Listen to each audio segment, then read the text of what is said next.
पे 57.0 ही होता है उसका मान। इसको सॉल्व करेंगे तो आंसर आएगा 11.40। निम्नलिखित में किस एंथैल्पी का मान सदैव ऋणात्मक होगा? तो दहन की एंथैल्पी का मान सदैव ऋणात्मक होगा। प्रबल अम्ल प्रबल क्षार उदासीनीकरण की ऊष्मा का मान कितना होता है? तो वो होता है, अभी हाल हमने पढ़ा यहाँ पे 57 पॉइंट, तो -57.32 किलो जूल। इसके बाद बात करते हैं 2.0 ग्राम मेथेन के दहन में 25 किलो कैलोरी ऊष्मा उत्पन्न होती है, तो मेथेन की दहन ऊष्मा कितनी होगी? तो होगी 200 किलो कैलोरी। आगे देखते हैं, पांचवा है अभिक्रिया C+2S = CS2 में ऊर्जा परिवर्तन कहलाता है, तो कहलाता है संभवन ऊष्मा। एंथैल्पी H, दाब P, आयतन V, आंतरिक ऊर्जा U में संबंध होता है, तो होता है H = U + PV। एंथैल्पी का जो समीकरण होता है वो यही होता है। स्वतः परिवर्ती प्रक्रम में तंत्र में होता है, तो मुक्त ऊर्जा के मान में कमी होती है। और आगे देखते हैं, अगला मान दिया है रुद्रोष्ण प्रक्रम के लिए निम्न में से कौन सा कथन सत्य है? तो इसका कथन है dq = 0। स्थिर दाब पर अभिक्रिया की ऊष्मा होती है, तो वो होती है Hp - HR। यदि B की एंथैल्पी A से अधिक हो तो अभिक्रिया A टेंड्स टू B होगा, वो होगा ऊष्मा शोषी अभिक्रिया। निम्न में से कौन सा ऊष्मागतिकी फलन अवस्था फलन है? तो कार्य प्लस ऊष्मा अवस्था फलन है। इसके बाद देखते हैं रिक्त स्थानों की पूर्ति कीजिए। तो रिक्त स्थानों की पूर्ति कीजिए, देखते हैं। सबसे पहले, जब पदार्थ तथा ऊर्जा का विनिमय बाहरी स्थान से नहीं होता है, उस निकाय को क्या कहते हैं? उसको कहते हैं विलगित निकाय। विलगित निकाय कहते हैं।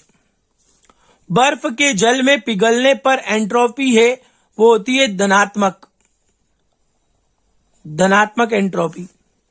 आदर्श गैस के 2 मोल निर्वात में स्वतः प्रसारित होते हैं, पर किया गया कार्य वो होता है 0 जूल।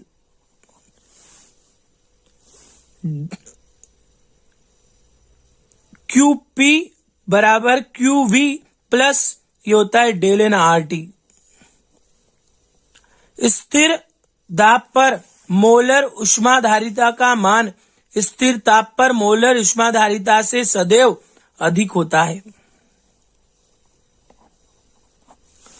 पदार्थ के 1 मोल का मानक अवस्था पर अपने अवयवी तत्वों से बनने पर होने वाला परिवर्तन कहलाता है, वो कहलाता है मानक संभवन ऊष्मा। संभवन ऊष्मा। एंट्रोपी की इकाई है joule, kilo inverse, mole inverse. Entropy तंत्र की माप है। एंट्रोपी है अव्यवस्था की माप। अव्यवस्था की माप है। प्रबल अम्ल प्रबल क्षार की उदासीनीकरण की क्रिया का मान होता है -57 किलो जूल। किसी विलगित निकाय की कुल ऊर्जा रहती है, वो रहती है स्थिर। इसके बाद है किसी पदार्थ की आंतरिक ऊर्जा दाब व आयतन का गुणनफल का योग क्या कहलाता है? वो कहलाता है एंथैल्पी। तो ये 11 रिक्त स्थान हमने आपके सामने दे दिए हैं। अब बात करते हैं 4 अंकों वाले प्रश्न की। 4 अंक वाले प्रश्नों के उत्तर हम आप लोगों को सीधा हैंडमेड नोट्स के द्वारा बता रहे हैं। आइए चलते हैं 4 अंक वाले प्रश्न इस पाठ के। तो शुरुआत करते हैं इसके पहले प्रश्न की। पहला प्रश्न दिया है CO, CO2, NO2, N2O4 की विचरण एंथैल्पी इस टाइप से दे रखी है। तब इस अभिक्रिया के लिए ΔH का मान ज्ञात कीजिए। देखो, कोई भी अभिक्रिया का अगर ΔH निकालना है और अभिक्रिया दे रखी है तो सीधी सी बात है, उत्पाद में से अभिकारक को घटा दो। ये उत्पाद होता है, इस अभिकारक को उधर ले जाओ और इन दोनों को उधर ले जाने के बाद इनके जो चारों के मान थे, NO2 का मान था 81, CO2 का मान था 393 माइनस में, N2O4 का मान था आपका 9.7 और CO का मान है 110। तो ये चारों मान यहां पे रख दिए, जितने का मल्टीप्लाई है मल्टीप्लाई कर देंगे यहां पे भी और यहां भी, और जोड़ घटाव करके आपका फाइनल आंसर आ जाएगा। तो बहुत शानदार सवाल, अध्याय 6 सवाल नंबर पहला 11वीं रसायन। और अगर आपने अभी भी चैनल को सब्सक्राइब नहीं किया है तो चैनल को सब्सक्राइब कर लीजिए, और फिजिक्स के वीडियो भी आप लोग हमारे यूट्यूब चैनल पर देखें। हमने फिजिक्स के वीडियो यूट्यूब चैनल पर डालना शुरू कर दिए हैं, कुछ ही दिन में हम बायोलॉजी के वीडियो भी डालना शुरू करने वाले हैं। तो आप लोग चैनल को सब्सक्राइब जरूर कर लें। और विशेष रूप से आप लोगों से निवेदन है, आप अपने जितने भी दोस्त हैं, चाहे वो 9वीं में हो, 10वीं में हो, 11वीं में हो, 12वीं में हो, किसी भी कक्षा में हो, उनको हमारे चैनल के बारे में जरूर बताएं।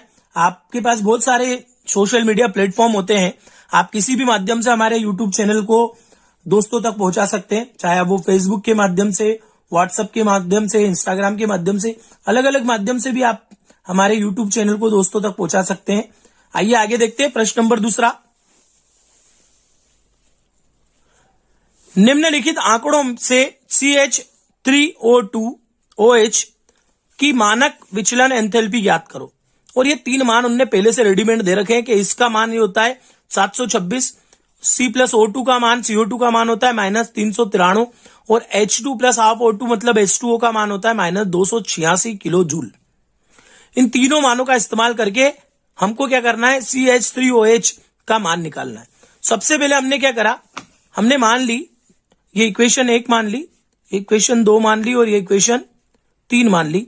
हमने समीकरण 2 और 3 को, समीकरण 2 और 3 को हमने जोड़ दिया है, समीकरण 2 और 3 को समीकरण 3 में 2 का गुणा करके जोड़ दिया। मतलब समीकरण 3 में अगर 2 का गुणा कर दे और समीकरण में जोड़ देते हैं तो समीकरण देखना है यहां पे, ये C 2 का गुणा करा तो 2H2, ये O2 और यहां पे 2 का गुणा करा तो 2 से 2 कट गया, दिए बचा O2 कितने हो गए, 2O2 हो जाएंगे।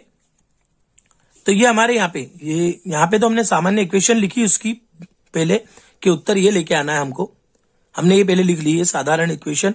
उसके बाद हमने समीकरण 2 में समीकरण 3 के अंदर 2 का गुणा करके जोड़ दी, तो यहाँ पे जोड़ी तो ये आ गया 2O2, और इधर RHS में भी ऐसा करा तो CO2 + 2 का गुणा करा और H2O लिख दिया। ऐसे ही इनकी जो एंथैल्पी थी उसमें भी अपन ने क्या करा कि एंथैल्पी लिखी और 2 का गुणा करा, पीछे वाली एंथैल्पी लिखी, जोड़ दिया। अब वापस हमारी जो समीकरण 4 प्राप्त हुई, ये हो गई समीकरण नंबर 4। समीकरण 4 और 1 के देखो RHS बराबर है, और किसी समीकरण के अगर RHS बराबर हो तो LHS भी क्या होंगे, बराबर होंगे। अब LHS बराबर होंगे तो ये वाला मान इस वाले मान के बराबर हो गया, पर शर्त है कि ये वाला मान जब उस वाले मान के बराबर हुआ, कौन सा, इसका LHS और इसका LHS बराबर हुआ, तो ये जब RHS में आएगा तो ये माइनस की जगह काय की हो जाएगी, मान 726 प्लस का हो जाएगा। तो इसको RHS में पहुंचाया तो इसका 726 मान काय में हो गया, प्लस में हो गया। इस 726 को इस 965 में से घटाया तो कितने बचे, 229 किलो जूल मोल इनवर्स इसका उत्तर आ गया।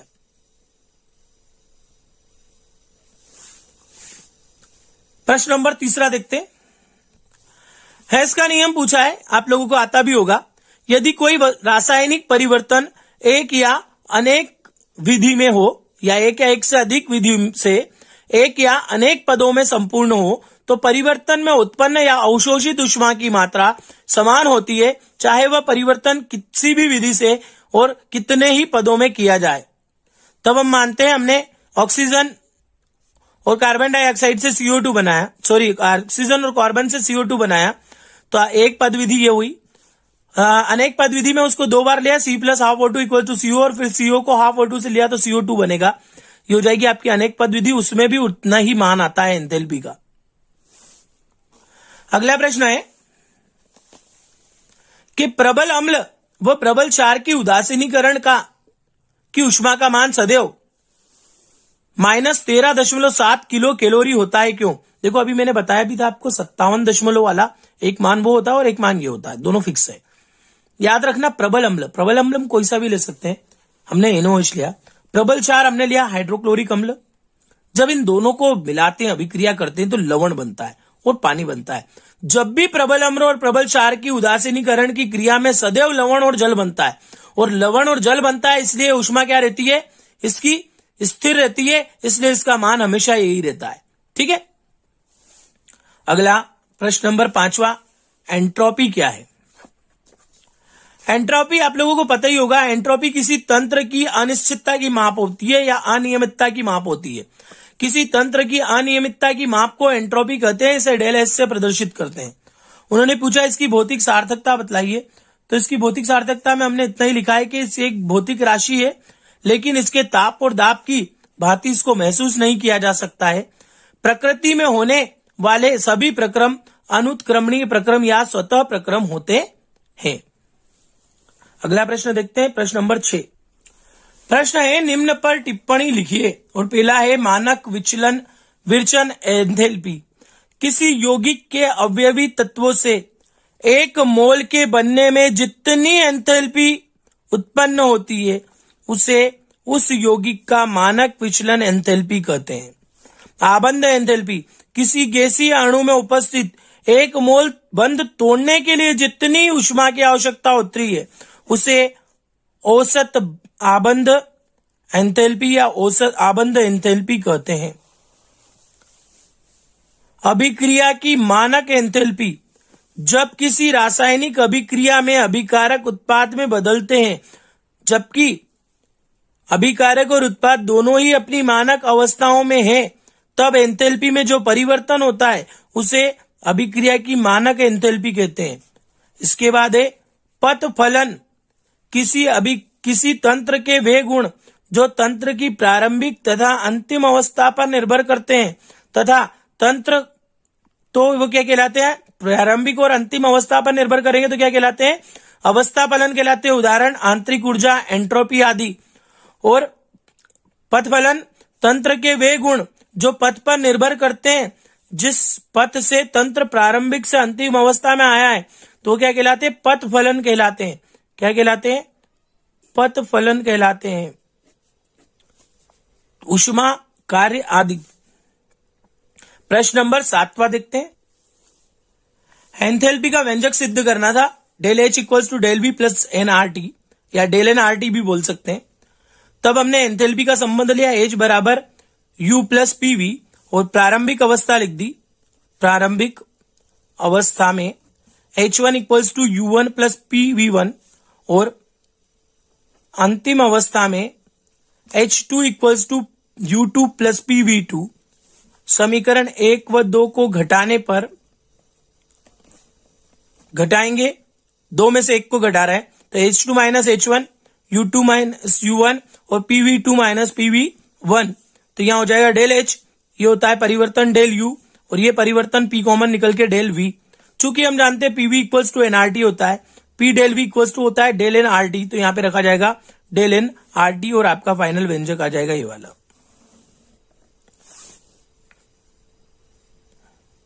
अगला प्रश्न देखते हैं, प्रश्न नंबर 8। दहन ऊष्मा।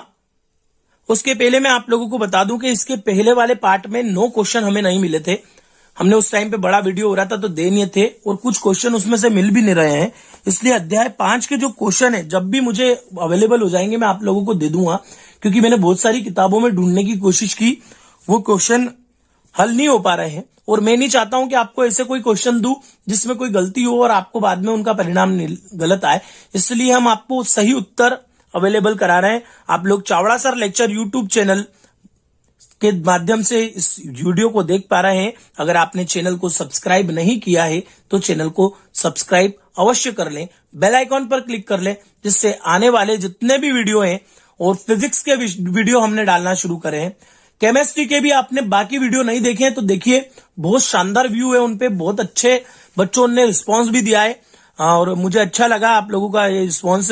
अगर आप लोग पुराने हमारे व्यूअर हैं तो वो आप ज्यादा से ज्यादा दूसरे दोस्तों को भी शेयर करें और आप नए हैं तो चैनल को सब्सक्राइब जरूर करें। आगे बढ़ते हैं। दहन ऊष्मा निश्चित ताप पर स्थिर दाब पर, निश्चित ताप व स्थिर दाब पर किसी पदार्थ के 1 मोल का पूर्ण रूप से ऑक्सीकरण होने पर उत्सर्जित ऊष्मा को उस पदार्थ की दहन ऊष्मा या एंथैल्पी कहते हैं। इसके बाद है उदासीनीकरण की ऊष्मा। निश्चित ताप पर तनु विलयन में 1 ग्राम तुल्यांक अम्ल की 1 ग्राम तुल्यांक क्षारक से परस्पर अभिक्रिया जो एंथैल्पी परिवर्तन होती है उदासीनीकरण की ऊष्मा कहलाती है। और हमने वही वाली इक्वेशन दी है जो पहले दी थी कि एक प्रबल अम्ल प्रबल क्षार मिलके एक लवण और जल बनाएंगे। ठीक है, तो ये हो गया हमारा प्रश्न नंबर 8 के भी दोनों टॉपिक। यहीं हम वीडियो को समाप्त कर रहे हैं। अगले अध्याय का इंतजार कीजिए। तब तक के लिए धन्यवाद।